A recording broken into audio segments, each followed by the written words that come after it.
ஒரு மிகப்பெரிய நிறுவனத்தின் முதலாளி. அவருக்கு ரொம்ப வயதாகிவிட்டது. அதனால் தன்னுடைய நிறுவனத்தின் பொறுப்பை தன்னிடம் வேலை செய்யும் திறமையான ஒரு நபரிடம் ஒப்படைக்க அவர் முடிவு செய்தார். ஒரு நாள் எல்லா ஊழியர்களையும் தனது அறைக்கு வருமாறு அழைத்தார். எல்லோரும் ஆர்வமாக வந்தாங்க. முதலாளி பேச ஆரம்பித்தார். அன்புள்ள ஊழியர்களே, எனக்கோ வயதாகிவிட்டது. அதனால் நான் அடுத்த ஆண்டு முதல் ஓய்வெடுக்க விரும்புகிறேன். என்னுடைய ஓய்வுக்கு பிறகு உங்களில் ஒருத்தர் தான் என்னுடைய இந்த நிறுவனத்தின் பொறுப்பை ஏற்க வேண்டும். அதனால் உங்களுக்கு நான் ஒரு போட்டி வைக்க போகிறேன். யார் அந்த போட்டியில் வெற்றி பெறுகிறார்களோ அவர்களில் ஒருவர்தான் நமது நிறுவனத்தின் பொறுப்பாளர்.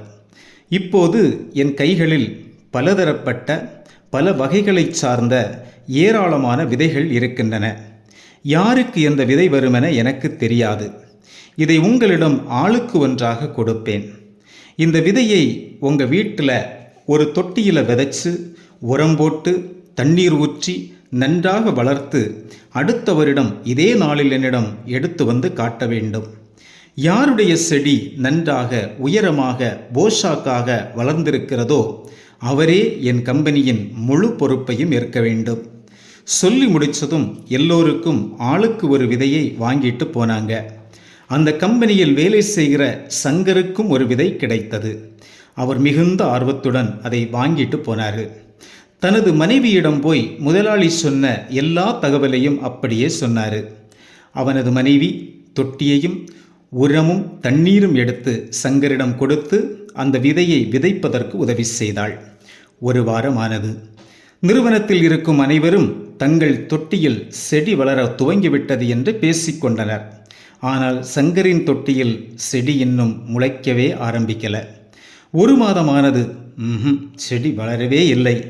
நாட்கள் பல உருண்டோடின. 6 மாதங்கள் ஆனது. அப்பொழுது சங்கரின் தொட்டியில் செடி முளைக்கவே இல்லை. நான் விதையை வீணாக்கிவிட்டேனோ என்று யோசிக்க ஆரம்பித்தார். ஆனால் ஒவ்வொரு நாளும் செடிக்கு தண்ணீர் விடுவதை மட்டும் நிறுத்தவே இல்லை. தனது தொட்டியில செடி வளரவில்லை என்று அலுவலகத்தில் யாரிடமும் சங்கர் சொல்லவும் இல்லை. இப்பொழுது ஒரு வருடம் முடிந்துவிட்டது. எல்லோரும் தொட்டிகளை முதலாளியிடம் காட்டுவதற்காக எடுத்து வந்தார்கள்.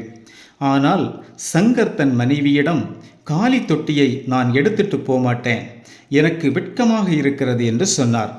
அவர் மனைவி அவரை சமாதானப்படுத்தி சொன்னாள், நீங்கள் ஒரு வருடம் முழுக்க உங்கள் முதலாளி சொன்ன மாதிரி தானே செய்தீங்க. செடி வளராததற்கு நீங்கள் வருத்தப்பட வேண்டியது இல்லை. அதற்கு நீங்கள் காரணமும் அல்ல. நேர்மையாக நடந்து கொள்ளுங்கள். தொட்டியை எடுத்துச் சென்று முதலாளியிடம் காட்டுங்கள் என்று சொன்னாள். சங்கரும் காலி தொட்டியை அலுவலகத்திற்கு எடுத்துச் சென்றார். எல்லோரும் தொட்டிகளை முதலாளி கண்முன்னே கொண்டு சென்றார்கள். விதவிதமான செடிகள் ஒவ்வொன்றும் ஒவ்வொரு உயரத்தில் இருந்தன. பல்வேறு விதமான பூக்கள், அவைகள் பூத்து குலுங்கின. சங்கரின் தொட்டியை பார்த்த எல்லோரும் சிரிக்க ஆரம்பித்தனர். முதலாளி எல்லோரையும் தன்னுடைய அறைக்கு வருமாறு அழைத்தார். எல்லாருடைய செடிகளையும் பார்த்தார்.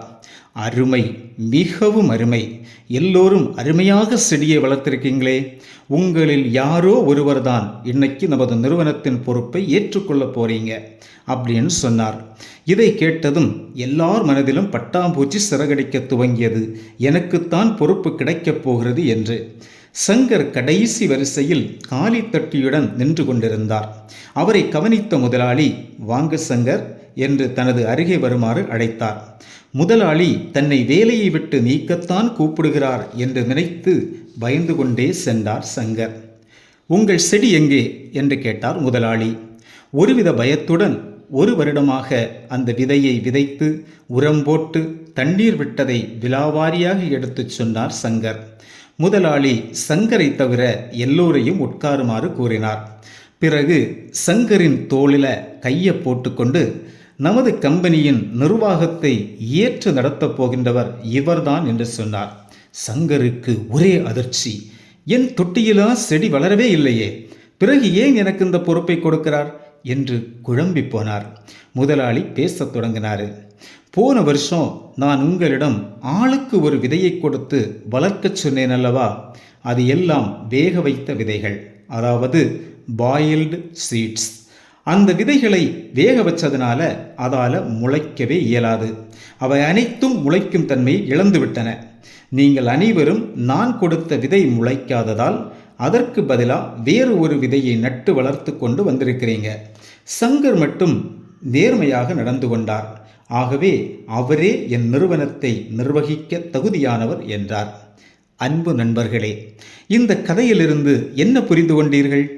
வாழ்க்கையில் நினைத்ததை அடைய குறுக்கு வழிகளை பின்பற்றுவது என்பது மிகவும் ஆபத்தானது.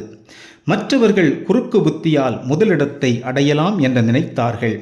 அவர்களுக்கு மிஞ்சியது ஏமாற்றமும் அவமானமும் தான். ஆனால் நேர்வழியை கடைபிடித்த சங்கருக்கோ முதலிடம் கிடைத்தது. நமது அன்றாட வாழ்க்கையும் இப்படித்தான். ஒரு லட்சியத்தை முன்வைத்து நேர்மையாக ஓடும்போது எந்த முன்னேற்றமும் காணாதது போன்ற தோற்றம் வரலாம். என்னத்தான் உழைத்தாலும் வறட்சியாகவே உணரும் சூழ்நிலை வரலாம். தளர்ந்து போகாதீர்கள். தள்ளாட்டம் வேண்டாம். இன்னும் சில அடிகளை தாண்டும்போது வெற்றி மாலை தோள்களில் நிச்சயம் விழும். நாம் பேசும் பேச்சு, பயணிக்கும் பாதை நேர்மையாக இருந்தால் மட்டும் போதும். வெற்றிகள் நம்மை தேடி ஓடி வரும். வாழ்க்கையில் நேர்மையாக இருக்க முயல்வதும் ஒரு போராட்டம்தான். அதில் வெற்றி பெறுவதுதான் உண்மையான வெற்றி. உண்மையும் நேர்மையும் தர்மத்தை பாதுகாக்கும். நேர்மை ஒருபோதும் வீண் போகாது. உண்மையை விதையுங்கள். பதவியும் பணமும் தானாக உங்களை தேடி ஓடி வரும். நன்றி. அடுத்து இன்னும் ஒரு பதிவில் விரைவில் சந்திப்போம். நன்றி.